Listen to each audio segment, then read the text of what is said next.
Assalamualaikum warahmatullahi taala wabarakatuh. A'udzubillahi minasyaitonir rajim. Bismillahirrahmanirrahim. Alhamdulillahil qail wa nunazzilu minal qur'ani ma huwa shifaa'un wa rahmatun lil mu'minin wa la yazidudz zalimina illa khasara. Wa qala Allah ta'ala aidan hadza bayanun lin-nasi hudan wa mau'izatun lil muttaqin. Asyhadu an la ilaha illallah wahdahu la syarikalah wa asyhadu anna Muhammadan abduhu wa rasuluh. Allahumma shalli ala sayyidina Muhammadin nuril anwar wa ala alihi al-azhar wa ashabil ahyar wa sallim tasliman katsira. Allahumma nawwir qulubana binuri hidayatika kama nawwartal arda binuri syamsika abadan abada birahmatika ya arhamar rahimin. Tuan-tuan dan puan-puan yang dirahmati Allah Subhanahu wa taala, insyaallah pada pagi ini kita diberi rahmat oleh Allah, sebaik-baik rahmat, iaitu kita diberi peluang untuk sama-sama mendengar, memahami dan insya-Allah mengamalkan amalan yang berkaitan dengan ayat Quran, khususnya ayat yang dikenali dengan ayat 33. Kenapa ayat ini dikenali dengan ayat 33? Kita pun tidak tahu. Mungkin semuanya yang terkandung dalam amalan ini ada 33 ayat. Tapi apabila kita bilang satu-satu, kita dapati lebih daripada 33 ayat. Mungkin ini kerana penambahan-penambahan yang dilakukan oleh pengamal-pengamal dari satu masa ke satu masa. Dikenali juga ayat 33 ini dengan manzil. Kenapa dikenali dengan manzil? Ini juga satu perkara yang perlu kita ketahui. Setengah ulama menyebutkan disebut manzil kerana ayat-ayat ini diturunkan oleh Allah Subhanahu wa taala. Jadi kerana itu disebut sebagai manzil. Dalam Quran ada disebut anzala minas sama'i ma'an. Jadi perkataan-perkataan yang berkait dengan anzala yanzilu timbullah manzil.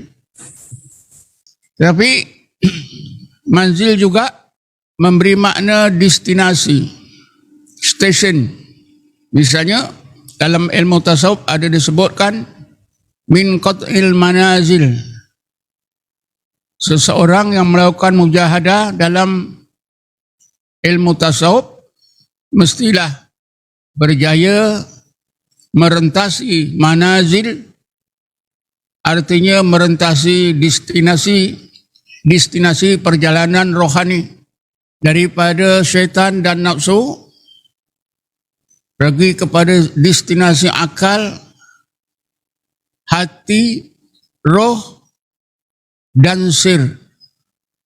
Apabila sampai ke destinasi sir, maka dikatakan orang tersebut usul ilallah, sampai kepada hakikat dan ma'rifatullah, menjadi hamba Allah sebaik-baiknya. Ini yang berkaitan dengan kalimah manzil, manazil. Wallahu alam. Jadi ayat 33 ini atau manzil ini dikatakan berasal daripada amalan Sayyidina Umar Al-Khattab atau sahabat yang lain atau beberapa orang sahabat.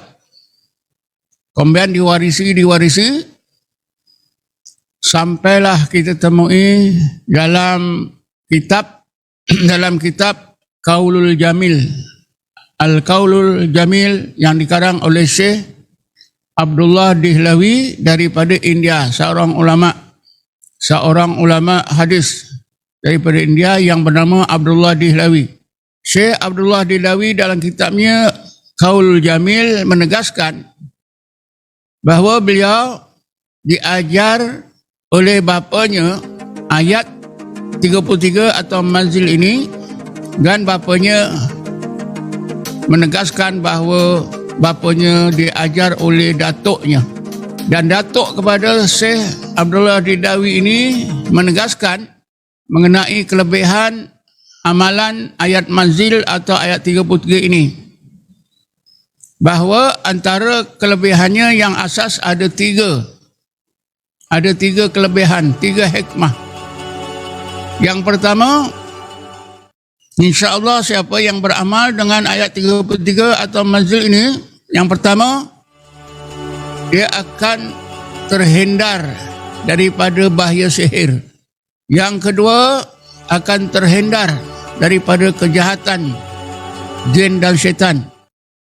Dan yang ketiganya, terhindar daripada kejahatan manusia seperti rompakan, pembunuhan dan sebagainya. Inilah tiga kelebihan yang ditegaskan oleh Syekh Abdullah Dihlawi dalam kitabnya Qaulul Jamil. Dan kitab ini telah pun diterjemah ke dalam bahasa Malaysia sejak awal 80-an lagi. Kita boleh dapati di kedai-kedai buku. Allah Subhanahu Wa Taala telah pun tegaskan dalam Quran seperti yang telah saya bacakan dua ayat tadi.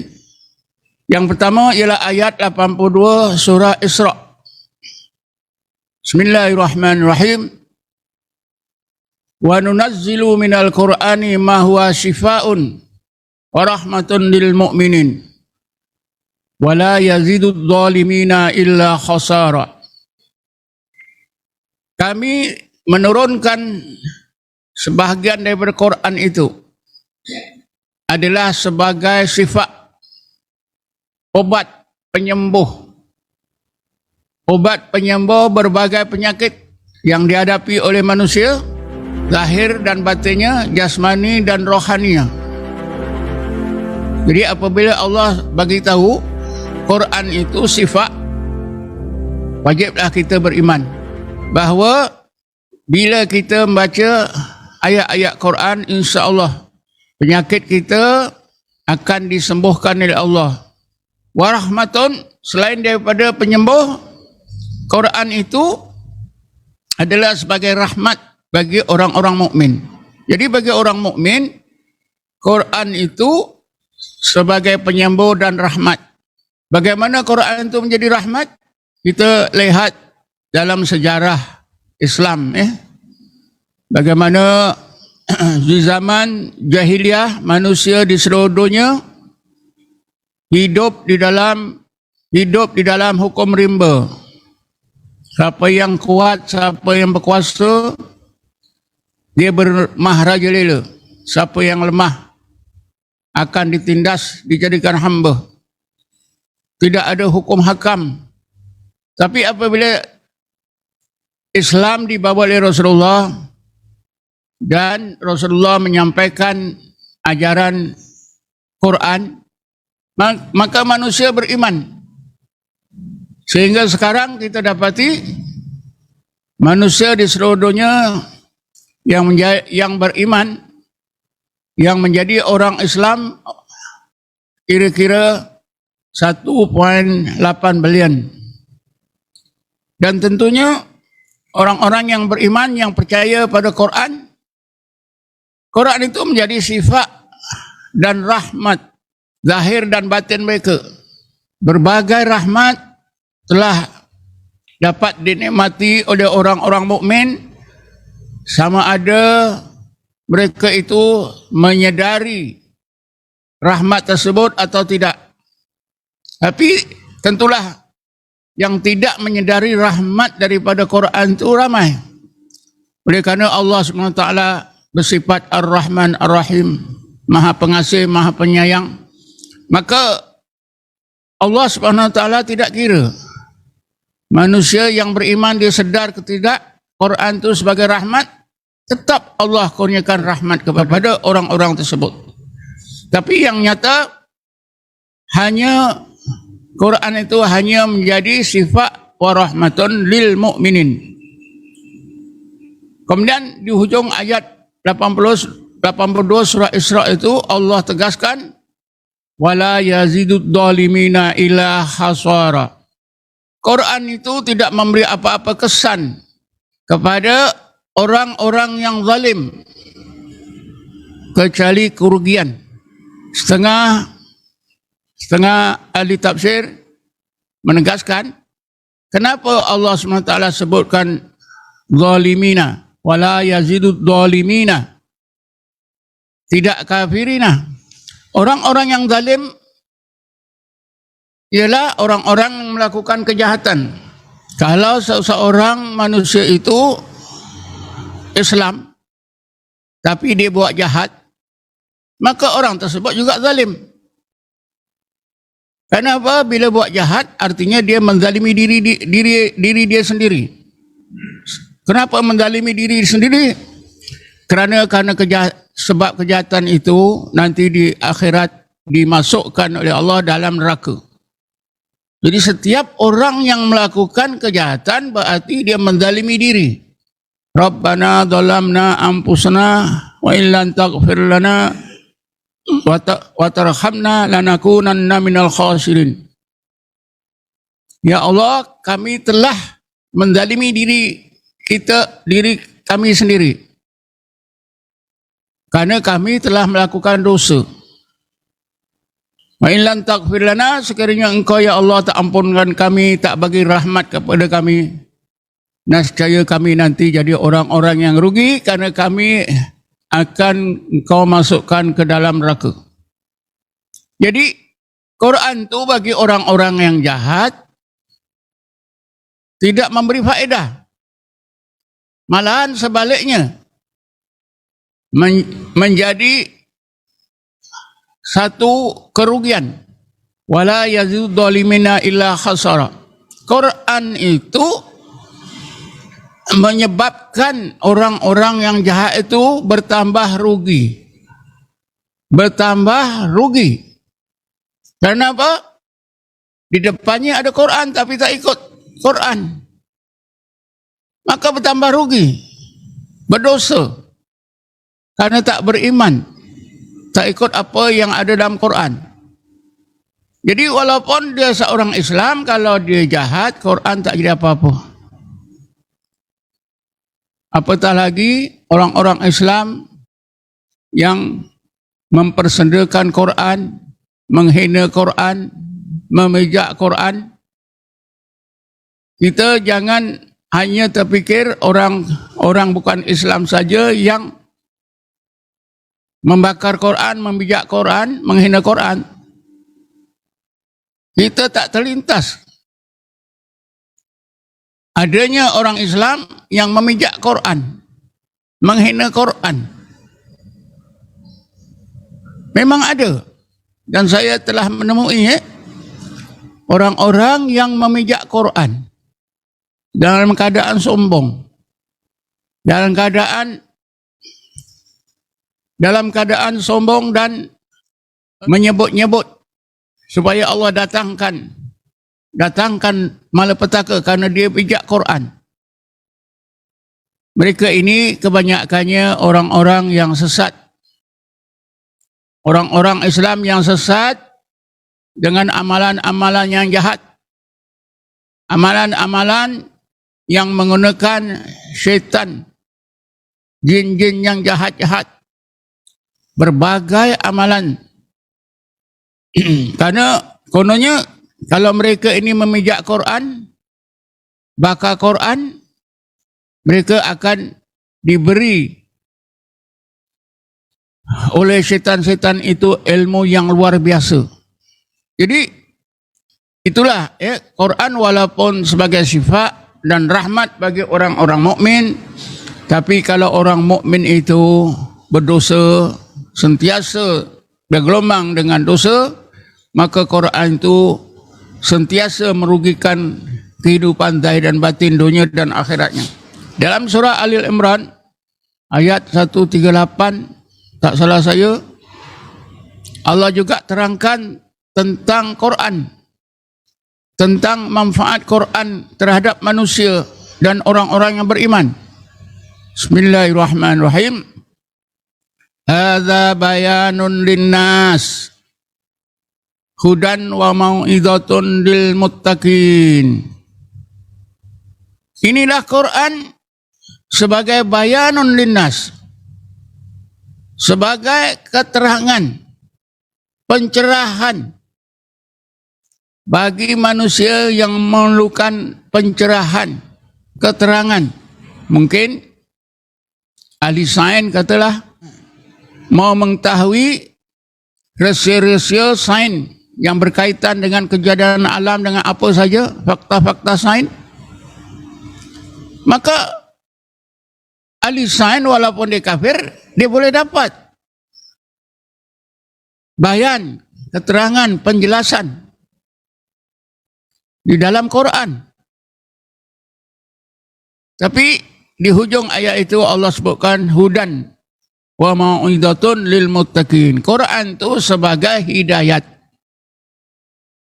dan juga mau'izah, nasihat, panduan bagi orang-orang yang bertakwa kepada Allah Subhanahu wa taala. Jadi kita kembalilah kepada ayat 33 atau manzil tadi. Tadi sudah saya terangkan amalan ayat 33 atau manzil ini berasal daripada Rasulullah SAW, diamalkan oleh Sayyidina Umar, oleh para sahabat, kemudian turun-temurun sampailah kepada Syekh Abdullah Dihlawi. Syekh Abdullah Dihlawi abadikan amalan ini dalam kitabnya Qaulul Jamil. Apabila seseorang mukmin ingin beramal dengan ayat tersebut, sewajarnya lah mereka belajar daripada orang yang biasa beramal dengan amalan tersebut, supaya bila kita beramal nanti daripada apa yang kita pelajari pada guru kita itu, kita akan mudah dapat yang berasal daripada syafaat yang Allah kurniakan kepada Nabi Muhammad. Itulah juga dinamakan barakah. Barakah mempunyai 3 ciri. Ciri yang pertama, barakah itu ialah kebaikan yang datang, yang didatangkan, yang diberikan, yang dilimpahkan oleh Allah. Ini ciri yang pertama, barakah. Kebaikan zahir maupun batin yang didatangkan, dilimpahkan oleh Allah kepada seseorang. Ini barakah. Ciri yang kedua, kebaikan yang Allah kurniakan itu bertambah-tambah. Kalau satu misalnya mula didatangkan oleh Allah, dikurniakan oleh Allah kepada kita, maka tak lama kemudian bertambah-tambah. Berapa banyak? Wallahu a'lam. Boleh beribu-ribu, boleh berjuta-juta. Yang ketiganya kekal. Makna kekal, kebaikan itu kita nikmati di dunia dan kita boleh nikmati di akhirat nanti. Inilah barakah. Ingat, barakah adalah kebaikan daripada Allah yang mempunyai 3 ciri. Yang pertama, kebaikan itu didatangkan oleh Allah. Kedua, kebaikan itu bertambah-tambah, tidak berkurang. Dan yang ketiganya, barakah atau kebaikan itu kekal sampai hari akhirat. Bila kita nak beramal ayat 33 ini, supaya kita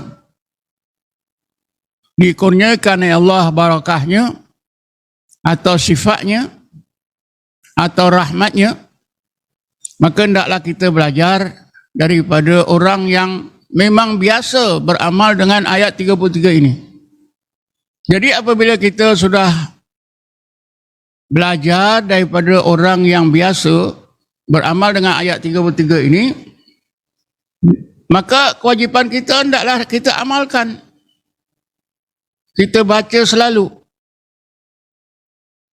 Karena sebaik-baik amal itu yang kekal. Rasulullah bersabda, afdalul a'mal adwamuha wa in qalla. Sebaik-baik amal itu ialah yang kekal, walaupun sedikit. Kekal. Katalah bismillah. Kalau kita kekal amalkan, sedikit bismillah itu. Tapi bila kita kekal amalkan, Rasulullah kata, sebaik-baik amal. Semua amalan yang kekal, yang kita amalkan secara kekal, berterusan, itu adalah sebaik-baik amalan. Antaranya apa? Ialah surah Al-Fatihah. Sejak kita tahu solat sampai sekarang kita baca. Doa kunut itu juga kita baca. Tahiyat itu juga kita baca kekal. Itu semua merupakan sebaik-baik amalan. Begitulah ayat 33 ini, bila kita sudah pelajari, hendaklah kita selalu baca ikut kaedah-kaedah yang diajar. Jadi saya nak terangkan dah bagaimana cara beramal dengan ayat 33 ini atau manzil ini. Bagi setengah yang sudah, setengah daripada pendengar, hadirin hadirat yang pernah belajar dari saya tentulah masih ingat. Antara kaedah nak mulakan amalan, hendaklah kita minta keampunan daripada Allah di dosa kita dengan menyebutkan Astaghfirullah, Astaghfirullah, Astaghfirullah. Kita minta keampunan Allah, istighfar, tidaklah perlu panjang lebar, memadai dengan Astaghfirullah, Astaghfirullah. Bacalah istighfar itu beberapa kali ikut rasa dalam rohani kita. Kalau kita baca 7 kali rasa okey, rasa cukup, cukuplah. Tetapi ada isyarat dalam Quran, istighfar yang sebaik-baiknya ialah 70 kali. Astaghfirullah, Astaghfirullah, Astaghfirullah, 70 kali. Ada isyarat yang jelas dalam Quran disebut oleh Allah Subhanahu Wa Taala. Sesudah istighfar, kita bacalah A'udzubillahi minasyaitonirrajim, Bismillahirrahmanirrahim.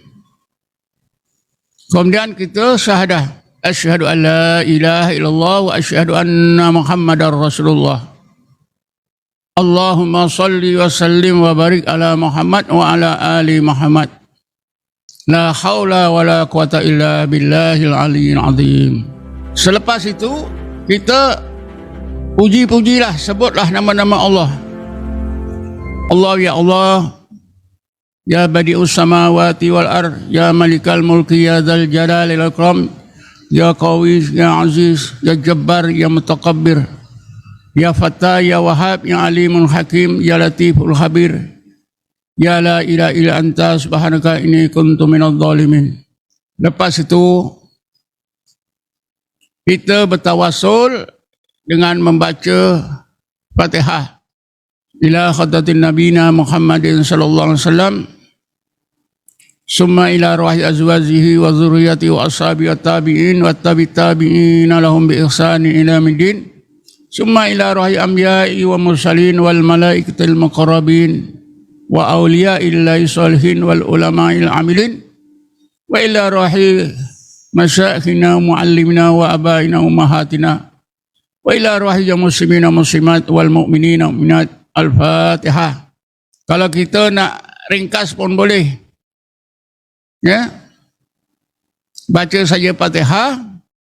Lepas baca Fatihah, kita niatkan dalam hati, ya Allah, sampaikanlah pahala bacaan Fatihah ini kepada Rasulullah dan semua umatnya yang soleh. Pun boleh. Itu lagi ringkas. Sesudah itu, bacalah ayat manzil. Daripada awal hingga akhir. Tetapi, apa yang saya ajar, ada tambahan-tambahan. Ada tambahan-tambahan beberapa ayat. Antaranya, hadhihi jahannamul lati kuntum tu'adun. Islauhal yawma bima kuntum takfurun.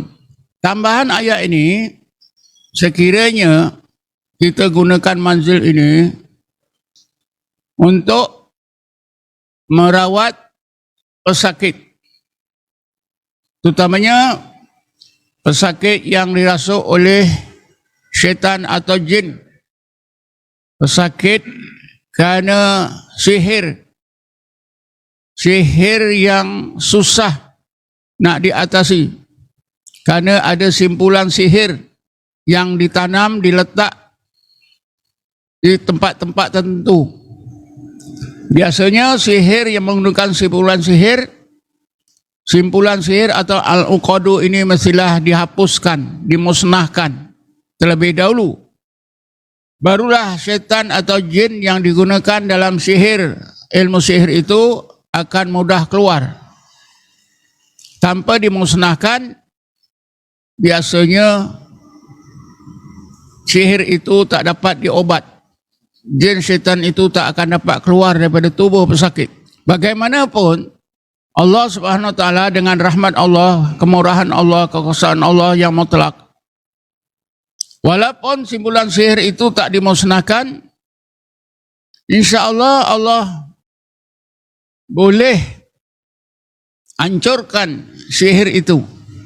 Allah boleh musnahkan syaitan yang digunakan dalam amalan sihir tersebut. InsyaAllah syaitan dan jin itu akan dapat dikeluarkan daripada tubuh seseorang yang menderita kerana sihir tersebut dengan cara membaca hadhihi jahannamul lati kuntum tu'adun islauhal yawma bima kuntum takfurun. Diulang-ulang, lebih baik lagi kalau dibaca ramai-ramai. Pesakit itu kita letakkan di depan, kita baca ramai-ramai hadhihi jahannamul lati kuntum tu'adun islauhal yawma bima kuntum takfurun. Baca terus sambil bayangkan Allah datangkan panasnya api neraka yang membakar syaitan atau jin yang berada di tubuh seorang pesakit.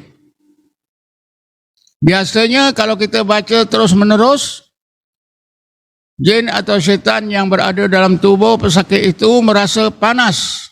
Dan kita kadang-kadang dapat menyaksikan bagaimana kepanasan yang dirasai oleh syaitan dalam tubuh itu. Syaitan itu akan menyebut panas, panas, panas, mati aku, panas, panas. Syaitan atau jin terlalu degil. Tapi kedegilan mereka ada batas. Iaitu apabila jin atau syaitan itu merasa dia mati kalau tak keluar, maka ketika itu dia memaksa diri dia akan keluar.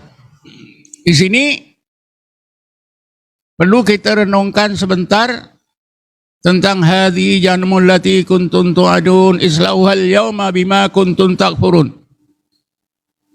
Dua ayat ini ialah firman Allah yang Allah tujukan kepada manusia-manusia yang jahat yang dicempakkan ke dalam neraka di akhirat nanti. Bila dicempakkan ke dalam neraka, Allah berfirman, hadhihi jahannamul lati kuntum tu'adun. Wahai manusia-manusia jahat, jin-jin setan yang jahat, inilah neraka jahannam yang dijanjikan oleh Allah kepada kamu. Islauhal yawma bima kuntum takfurun. Maka rasakanlah Seksaan api neraka ini disebabkan kekufuran kamu ketika kamu hidup di dunia dulu. Jadi dua ayat ini cerita di akhirat nanti.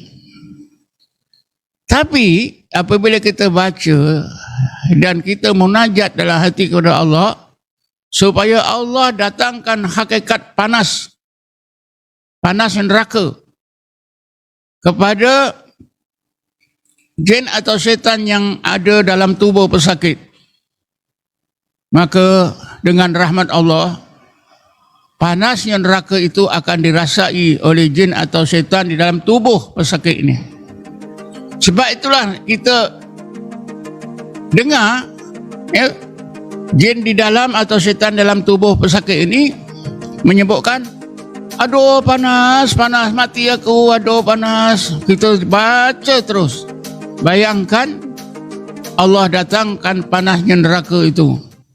Maka akhirnya insya Allah syaitan atau jin yang digunakan dalam amalan sihir itu terpaksa keluar. Sebab kalau dia tak keluar, dia akan menghadapi kematian. Dia akan keluar. Dan ini memang sudah terbukti ya, dalam pengalaman perawat-perawat yang menggunakan ayat 33 lalu diselangi ditambah dengan hadhihi jahannamul lati kuntum tu'adun islawal yawma bima kuntum takfurun. Selain daripada itu ada juga tambahan-tambahan lain seperti 3 kul dan beberapa ayat yang lain. Selain daripada itu, sebagaimana yang Allah ingatkan di dalam Quran, apabila kita menggunakan ayat-ayat Quran untuk merawat seseorang pesakit, hendaklah kita ingat apa yang Allah sebut dalam surah Ra'du. Bismillahirrahmanirrahim. Lau anna Qur'anan suyirat bil jibalu au quti'at bil ardu au kullima bihil mauta balillahil amru jami'ah. Sekiranya ada satu-satu bacaan seperti bacaan Quran dibacakan ya, dengan bacaan itu suyirat bil jibalu, gunung ganang boleh pecah. Au quti'at bil ardu, bumi boleh terbelah. Au kullima bihil mauta, orang yang mati boleh bercakap. Balillahi amru jami'ah.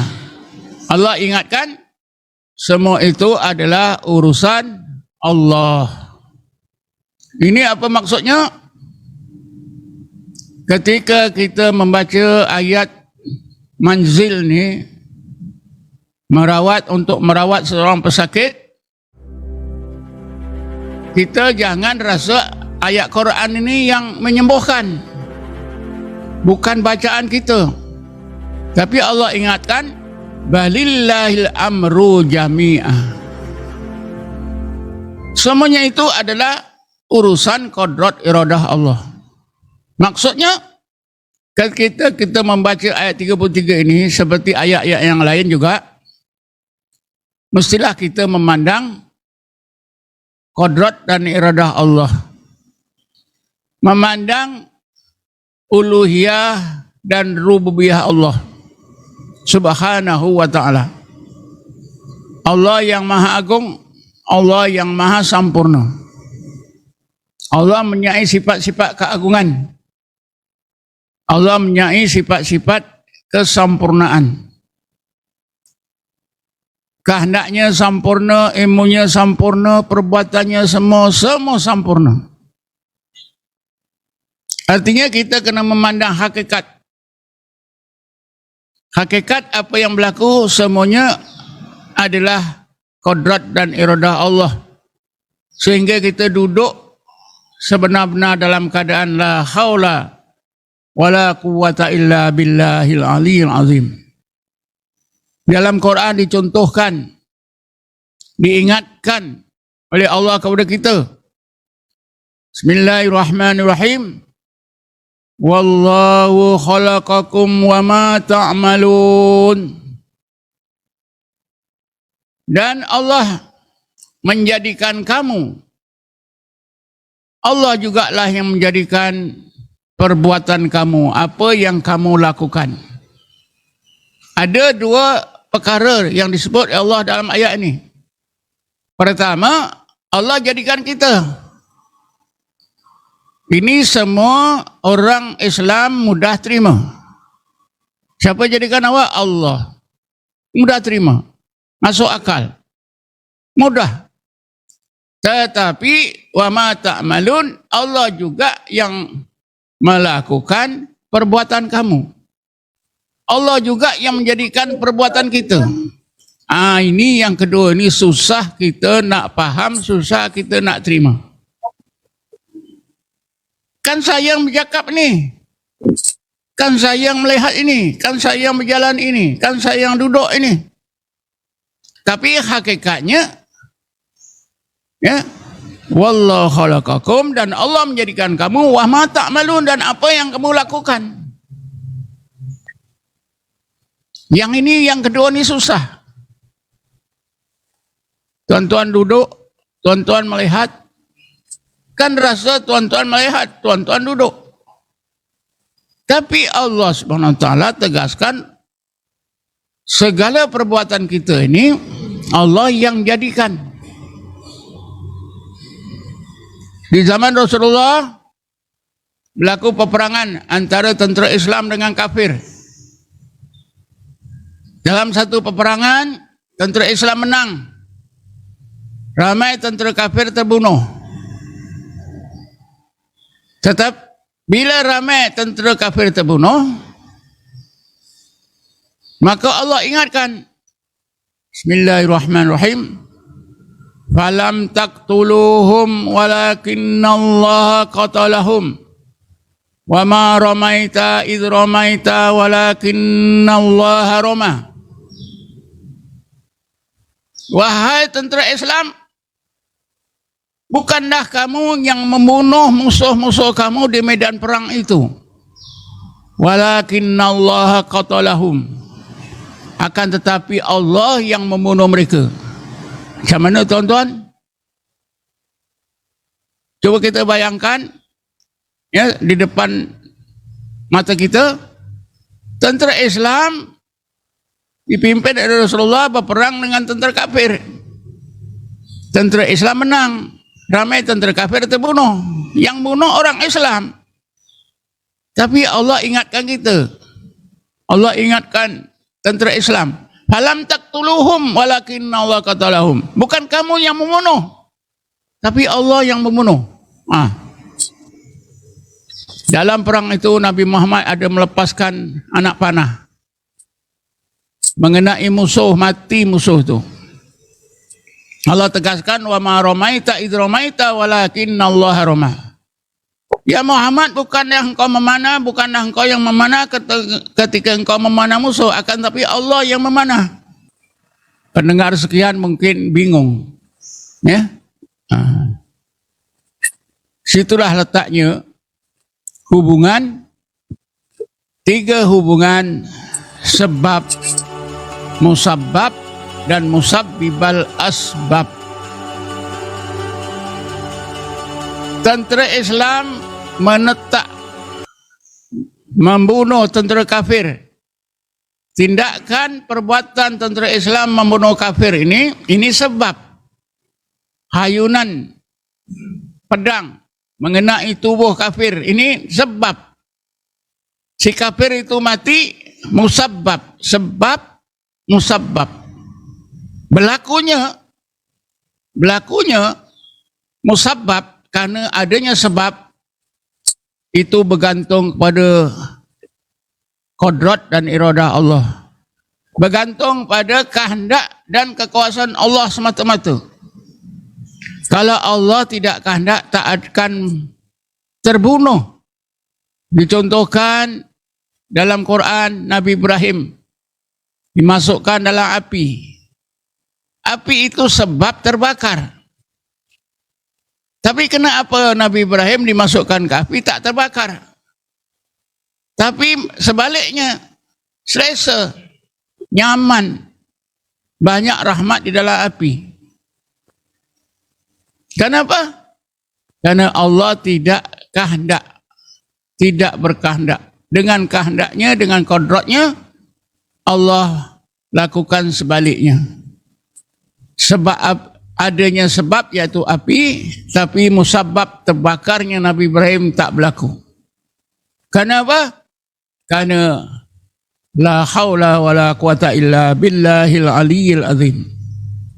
Tak ada daya, tak ada kekuatan, tak ada kan apa ada kecuali pada Allah. Segala-galanya pada kodrat dan iradah Allah. La haula wala quwata illa billahil aliyyil azim. Jadi begitulah ketika kita menggunakan ayat manzil ini untuk mengubah orang, mestilah kita memandang kodrat dan iradah Allah atau memandang musabbibal asbab. Ingat ya 3 hubungan. Sebab, musabbab dan musabbibal asbab. Bacaan yang kita baca dari ayat-ayat manzil tadi itu sebab. Kalau sembuh itu musabbab. Tapi sembuhnya penyakit yang didertai oleh seorang pesakit itu ditentukan oleh kodrat dan iradah Allah. Musabbibal asbab. Musabbibal asbab ialah Allah Subhanahu wa taala. Allah lah yang mengatur berlakunya antara sebab dan musabbab. Jadi hubungan sebab musabab ni lazimnya. Makna lazimnya biasanya. Jadi biasanya makan kenyang, minum hilang haus. Tapi hubungan sebab musabab ini biasanya begitu. Ada kalanya tidak begitu. Bila Allah tidak berkehendak, seperti Nabi Ibrahim dimasukkan dalam neraka, biasanya api itu membakar. Tapi kenapa Nabi Ibrahim tak terbakar? Karena Allah tidak berkehendak. Kita selalu sebut innallaha ala kulli syai'in qadir. Kita hanya tahu terjemahan. Apa terjemahnya? Pendengar semua boleh bagi jawapan dengan lancar. Innallaha ala kulli syai'in qadir. Sesungguhnya Allah itu maha berkuasa tiap-tiap sesuatu. Ini bukan hanya satu statement ya. Satu bacaan gitu saja. Hakikatnya begitu ya. Apa saja adalah bergantung pada kuasa Allah. Apa saja. Sebab itu di sana kita bila belajar ilmu tauhid, kita ada belajar sifat maknawiyah. Kaunuhu qadiron, kaunuhu muridan. Allah itu keadaannya sentiasa berkuasa, sentiasa berkehendak. Kalau kita faham ini, insya Allah apa saja, ya. Jadi kita mengobat ini mesti kita duduk dalam hakikat. Ya, apa dia? Musabbibal asbab. Innallaha ala kulli syai'in qadir. Siapa yang duduk dalam hakikat innallaha ala kulli syai'in qadir, bacaan yang kita baca itu hanya sebab, kesembuhan itu musabbab, itu hubungan yang mulazamah yang biasanya. Jadi kalau sembuh pun Allah, tak sembuh pun Allah, redha saja. Tapi kita boleh cek lah. Kenapa biasa sembuh, hari ini tak sembuh? Oh, pagi tadi tak sembahyang subuh. Ya, pagi tadi tak sembahyang subuh. Pasal apa? Penat sangat. Jadi tak sembahyang subuh, jauhlah daripada rahmat Allah. Ya. Jadi begitulah ya. Bacaan ayat 33 ini memang selalu digunakan oleh perawat-perawat ya. Di mana-mana di seluruh dunia. Bukan saja kita, di seluruh dunia. Ya. Sebab apa? Bila kita baca ayat-ayat ni untuk mengubah orang, jin yang di dalam tubuh seorang itu, dia akan merasa. Rasanya itu macam mana? Kesannya itu hebat atau tidak? Itu bergantunglah kepada perawat yang membaca. Macam mana dia duduk dalam tauhid atau tidak? Kan kita dalam perubatan kita tekankan sangat pentingkan tentang aspek tauhid. Ya, aspek tauhid itu sangat penting. Kalau kita tinggalkan aspek tauhid, kita lupa, itu jadi lemah kita. Rasulullah kenapa hebat? Rasulullah mengubat seorang pesakit. Ya, bila didatangi kadang-kadang, ukhruju ya adu Allah. Syaitan itu cepat-cepat keluar. Ya. Kenapa? Karena Rasulullah itu memanglah disebut dalam Quran, wa ma yantiqu anil hawa in huwa illa wahyun yuha. Ya. Rasulullah duduk dalam tauhid semata-mata. Walaupun Rasulullah yang menyebut ukhruju ya adu Allah, hakikatnya perintah itu daripada Allah Subhanahu wa taala. Begitulah kita, ya. Kita hendaklah duduk dalam tauhid, memandang qadrat iradah Allah sebagai musabbibal asbab. 3 hubungannya, sebab, musabbab dan musabbibal asbab. Dan kadang-kadang Allah ilhamkan apa yang sepatutnya dilakukan oleh perawat. Ya. Dan ilham ini ataupun hidayah ini sangat penting. Inilah yang kita harapkan bila kita membaca ayat 33 ini, mudah-mudahan Allah ilhamkan, hidayahkan. Sebab itu, siapa yang nak baca, siapa yang menggunakan ayat 33 atau manzil ini untuk merawat seseorang pesakit, maka hendaklah dia benar-benar bertobat seperti yang saya sebutkan tadi 70 kali astagfirullah, astagfirullah. Yang pentingnya apa dalam hati?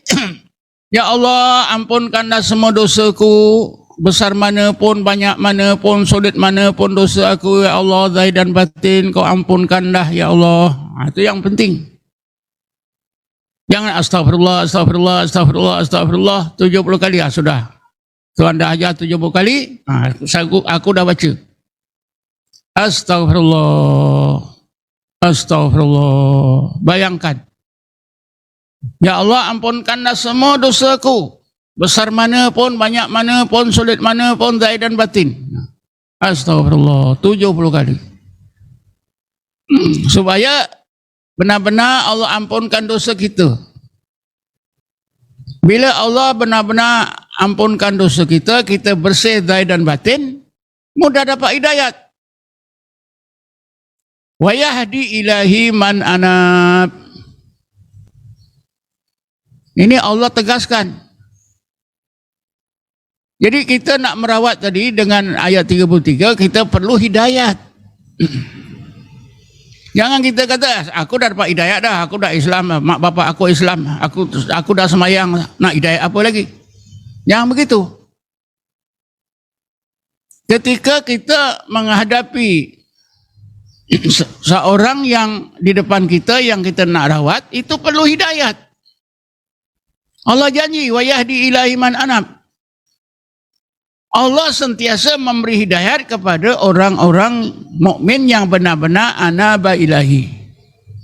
Kembali zahir dan batin kepada Allah dengan bertobat.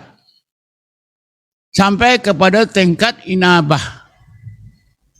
Bukan saja tobat, tapi tobatnya itu ditingkatkan oleh Allah kepada inabah. Bersih zahir dan batin kita. Insya Allah dapat hidayat. Bila dapat hidayat, mudah. Jadi ini sangat perlu, ya. Bila kita dapat hidayat, insya Allah kita tidak akan menghadapi masalah besar ketika kita merawat seseorang dengan menggunakan ayat 33. dengan cara dibacakan, diikuti dengan ketukan, ya, disapu dengan air coka, air limau nipis, disebatikan dengan garam. InsyaAllah semuanya dimudahkan oleh Allah. Karena apa? Karena kita sentiasa dicurai hidayat oleh Allah Subhanahu wa Ta'ala. Jadi kita perlulah bersih zahir dan batin kita, munibun ilallah, dalam keadaan tobat dan inabah. Tandanya ada 3 disebut dalam Quran. Bismillahirrahmanirrahim. Alladzina amanu wa tatma'innu qulubuhum bizikrillah, ala bizikrillah tatma'innul qulub. Mereka itulah orang-orang yang beriman, beramal soleh, hati mereka mutmainah dengan zikrullah. Jadi kenalah selalu berzikir. Jangan baca ayat 33 saja. Dan jangan kata ayat 33 ni yang aku baca ini sudah zikir. Kan zikir ada yang khusus, ada yang umum. Zikir la ilaha illallah banyak-banyak. Isi makam Allah, Allah, Allah, Allah, Allah, Allah, Allah. Daripada latifatul qalbi, latifatul ruh, latifatul sir, latifatul khafi, latifatul akhfa, latifatul nafsi, latifatul kulli jasad. Allah, Allah, Allah, sehingga kita tenggelam dalam nama Allah. Bila kita tenggelam dalam nama Allah, insya-Allah Allah sampaikan kepada hakikat apa yang Rasulullah sebut, Bismillahilladzi la yadurru ma'asmi syai'un fil ardi wala fis sama' wa huwas samiun alim. Jadi saya pikir sudah banyak yang saya jelaskan kepada sedang pendengar, tuan-tuan dan puan-puan yang dirahmati Allah sekalian. Jadi saya fikir setakat ini saja. Tuan-tuan, sekarang kita dengar bacaan ayat 33 ni. Tuan-tuan boleh ikut sekali ataupun kemudian boleh ikut. A'udzu billahi minasyaitonir rajim. Bismillah. Ila hadrati Rasulillah sallallahu alaihi wasallam, thumma ila arwahi azwajihi wa dhurriyyatihi wa ashabihi wa tabi'in wa tabi'in tabi'in lahum bi ihsanin ila yaumiddin, thumma ila arwahil anbiya'i wal mursalin wal malaikatil muqarrabin wa ila arwahi masyayikhina wa muallimina wa abaina wa ummahatina wa jami'il muslimina wal muslimat wal mu'minina wal mu'minatil ahya'i minhum wal amwat. Al-Fatihah. A'udzu billahi minasy syaithanir rajim. Bismillahirrahmanirrahim. Alhamdulillahi rabbil alamin. Ar-Rahmanir Rahim. Maliki yaumiddin. Iyyaka na'budu wa iyyaka nasta'in. Ihdinas siratal mustaqim. صراط الذين أنعمت عليهم غير المغضوب عليهم ولا الضالين.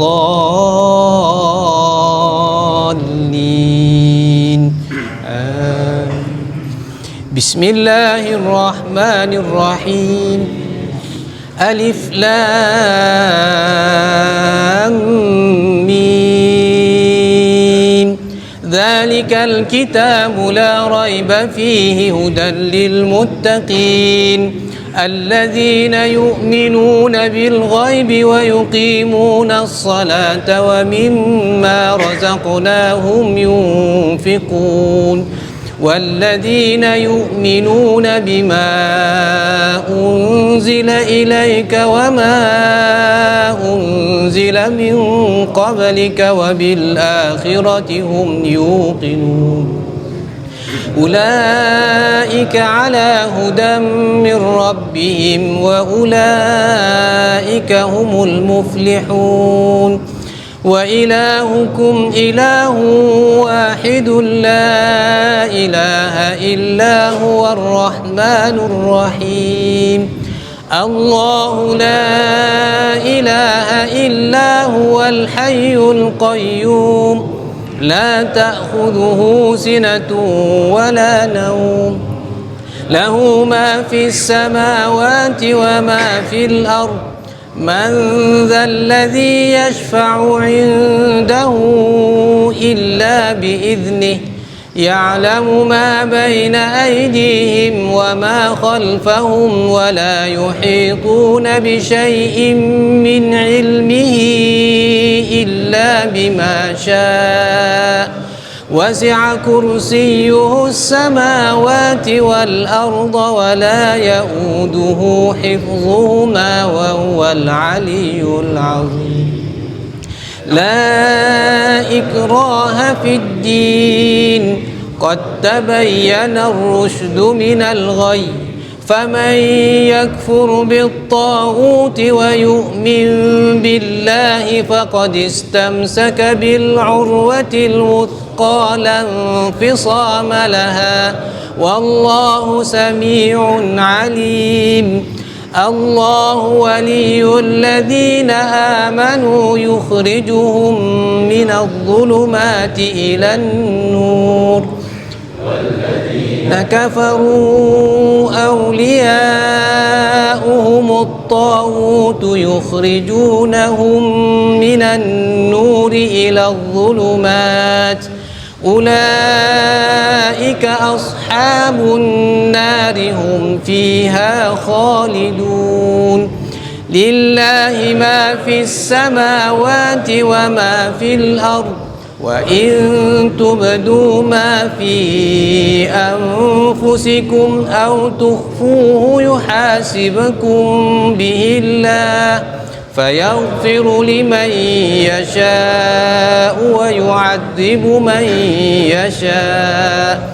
والله على كل شيء قدير آمن الرسول بما أنزل إليه من ربه والمؤمنون كل آمن بالله وملائكته وكتبه ورسله لا نفرق بين أحد من رسله وقالوا سمعنا وأطعنا غفرانك ربنا وإليك المصير لا يكلف الله نفسا إلا وسعها لها ما كسبت وعليها ما اكتسبت ربنا لا تؤاخذنا إن نسينا أو أخطأنا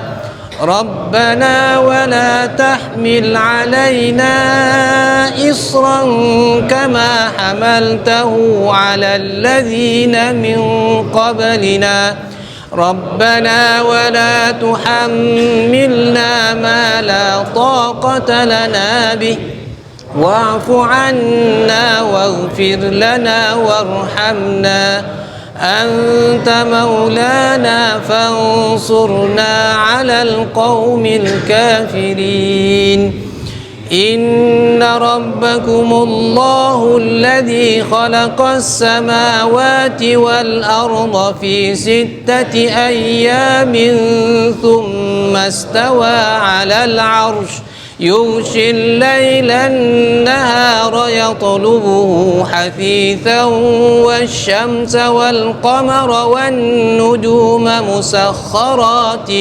بأمره ألا له الخلق والأمر تبارك الله رب العالمين ادعوا ربكم تضرعا وخفية إنه لا يحب المعتدين ولا تفسدوا في الأرض بعد إصلاحها وادعوه خوفا وطمعا إن رحمة الله قريب من المحسنين قل ادعوا الله أو ادعوا الرحمن أيما تدعوا فله الأسماء الحسنى ولا تجهر بصلاتك ولا تخافت بها وابتغ بين ذلك سبيلا وقل الحمد لله الذي لم يتخذ ولدا ولم يكن له شريك في الملك ولم يكن له ولي من الذل وكبره تكبيرا. بسم الله الرحمن الرحيم.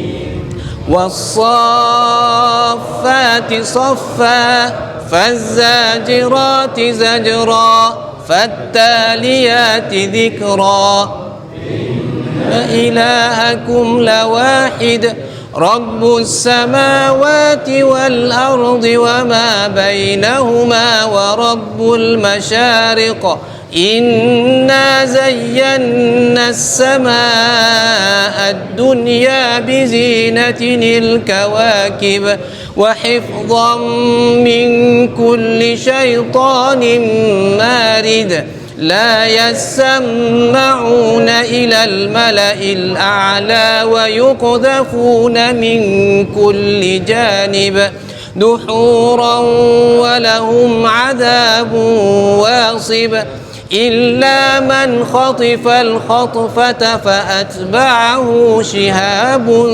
ثاقب فاستفتهم أهم أشد خلقا أم من خلقنا إنا خلقناهم من طين لازب يا معشر الجن والإنس إن استطعتم أن تنفذوا من أقطار السماوات والأرض فانفذوا لا تنفذون إلا بسلطان فبأي آلاء ربكما تكذبان يرسل عليكما شواظ من نار ونحاس فلا تنتصران لو أنزلنا هذا القرآن على جبل لرأيته خاشعا متصدعا من خشية الله وتلك الأمثال نضربها للناس لعلهم يتفكرون هو الله الذي لا إله إلا هو عالم الغيب والشهادة هو الرحمن الرحيم هو الله الذي لا إله إلا هو الملك القدوس السلام المؤمن المهيمن العزيز الجبار المتكبر سبحان الله عما يشركون هو الله الخالق البارئ المصور له الأسماء الحسنى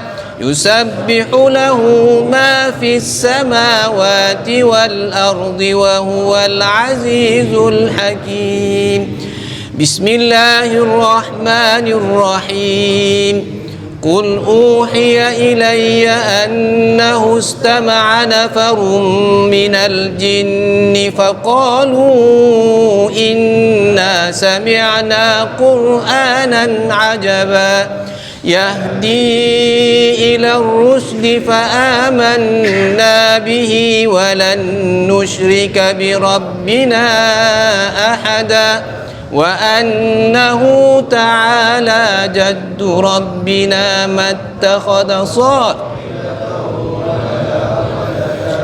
وأنه كان يقول سفيهنا على الله شططا هذه جهنم التي كنتم توعدون اصلوها اليوم بما كنتم تكفرون بسم الله الرحمن الرحيم قل هو الله أحد الله الصمد لم يلد ولم يولد ولم يكن له كفوا أحد بسم الله الرحمن الرحيم قل أعوذ برب الفلق من شر ما خلق ومن شر غاسق إذا وقب ومن شر النفاثات في العقد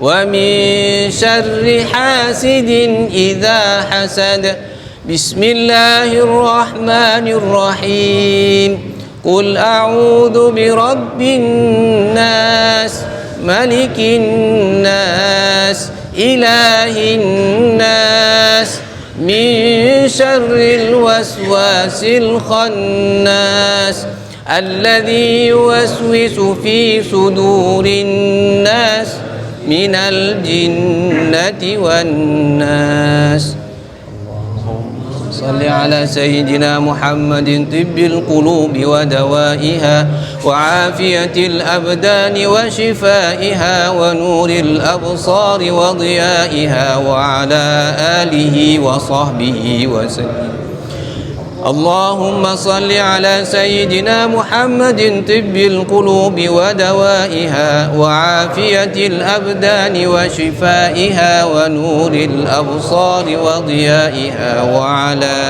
آله وصحبه وبارك وسلم اللهم صل على سيدنا محمد طب القلوب ودوائها وعافية الأبدان وشفائها ونور الأبصار وضيائها وعلى آله وصحبه وبارك وسلم اللهم صل على سيدنا محمد طب القلوب ودوائها وعافية الأبدان وشفائها ونور الأبصار وضيائها وعلى آله وصحبه وبارك وسلم اللهم صل على سيدنا محمد طب القلوب ودوائها وعافية الأبدان وشفائها ونور الأبصار وضيائها وعلى آله وصحبه وبارك وسلم